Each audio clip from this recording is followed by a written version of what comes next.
In the heart of a shattered battlefield, surrounded by alien shells and smoke, a lone human knelt beside a trembling hatchling, a creature born of a species that had sworn to erase Earth from the stars.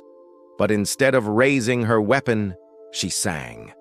A soft, trembling lullaby, a melody born from ancient Earth nights and quiet human love. The swarm's soldiers stopped mid-charge. The hive minds froze, and from that moment, the universe whispered a new name for her kind, the Singers of Peace. Because no one forgets the first human who sang to monsters. If that opening gave you chills, welcome. You're in the right place. This is not just another sci-fi story. It's a legend about how a single human voice changed an entire alien race. So before we dive deeper into this HFY masterpiece, hit like, tap subscribe, and share this with someone who still believes that humanity, for all its flaws, has something sacred hidden in its heart. The sky burned red over Kalar 9. Ash drifted like snow across the ruins of an old human colony, where the soil itself bled from years of orbital bombardment. The swarm's ships hung above the clouds like black suns, blotting out light, their drones crawling across the wreckage in search of survivors. Among them, a single human moved, a medic named Lieutenant Yuna Park. Her armor was cracked, her breath ragged, but she kept walking. The war had taken everything, her unit, her ship, her hope, and yet she followed a faint noise, a thin, frightened chirping beneath the rubble. She found it there, a hatchling. Small, trembling, half-buried under shattered metal. Its eyes, a strange violet hue, blinked at her in pure terror. It wasn't supposed to be alive.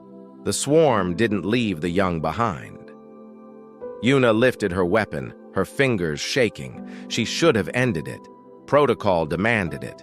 But as she looked into those unblinking alien eyes, she saw something she hadn't seen in weeks. Fear. The same kind that once lived in every human child. And in that single heartbeat of silence, she lowered her rifle. Yuna didn't know why she did it. Maybe it was exhaustion, maybe madness, or maybe something deep in her human heart simply refused to obey war anymore. The hatchling whimpered, a sound so small it barely cut through the distant hum of drone engines. So she did the only thing she could remember from another life. She hummed. At first her voice was broken, dry, trembling from the dust in her throat. But the melody came back. A soft earth lullaby her mother once sang during blackouts, when the world felt unsafe. The hatchling froze. Its small chest stopped shaking.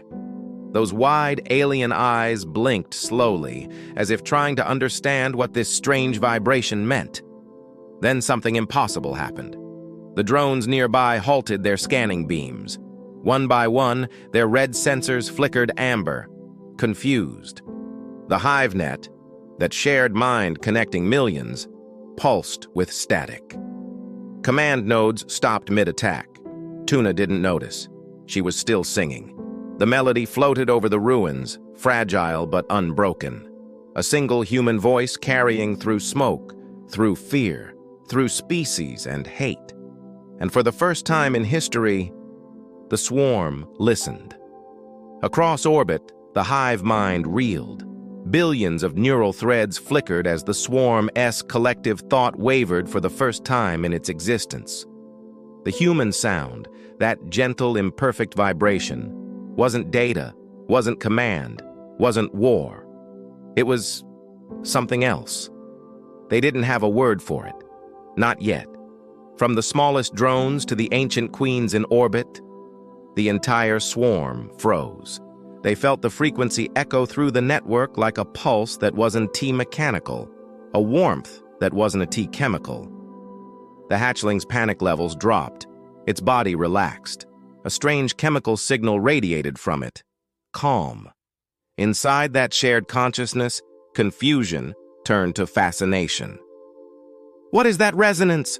the queens demanded. "Identify it." But no algorithm could define the melody. It had no pattern, no rhythm consistent enough to be classified. It wasn't efficient. It wasn't logical. And yet, every being that heard it felt. They didn't understand emotion, but they began to mimic the vibration, sending soft echoes through their comm links, imitations of the human's tone. A ripple of accidental harmony spread through space. The swarm, a species built for conquest, had just discovered something more dangerous than any weapon. They had discovered feeling. Hours passed. The front lines went silent. Drones hovered in midair like statues, their targeting systems disengaged. Human soldiers, crouched behind broken walls, waited for the next wave that never came. Commanders shouted through comms, demanding reports. None made sense. And in the middle of it all, Yuna still knelt beside that tiny alien life, singing softly through cracked lips.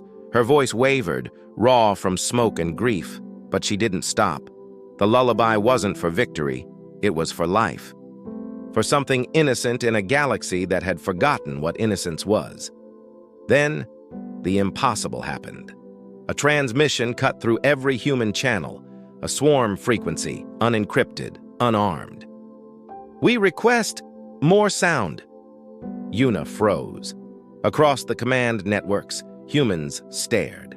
The swarm had never spoken words in human language, not once. Within hours, ceasefire orders spread across 3 systems. The hive mind invited humans to broadcast the resonance again. Scientists called it emotional contagion. Soldiers called it mercy. But in the records, one phrase endured: the human who rewrote war. Because Yuna's lullaby didn't just stop a battle. It ended the era where fear was stronger than empathy. Generations later, the war was a myth. The swarm and humanity had become allies, their fleets sailing side by side under twin banners of blue and violet. Yet before every joint mission, the ceremony remained the same. Lights dimmed. Soldiers, drones, and commanders alike fell silent. And from the core of the chamber, a recorded human voice began to play. Soft, trembling, ancient. Yuna Park's lullaby. To the swarm, it was more than sound. They called it the resonance of beginning. The hatchlings still learned it before they learned their own battle codes.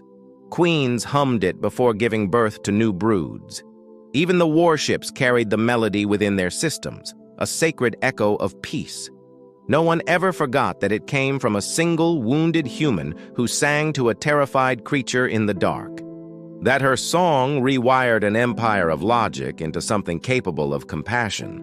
And sometimes, when deep space sensors picked up faint harmonic patterns between distant fleets, veterans would smile and whisper, "She's still singing." Because somewhere in the noise of stars and signal, Yuna's lullaby lived on.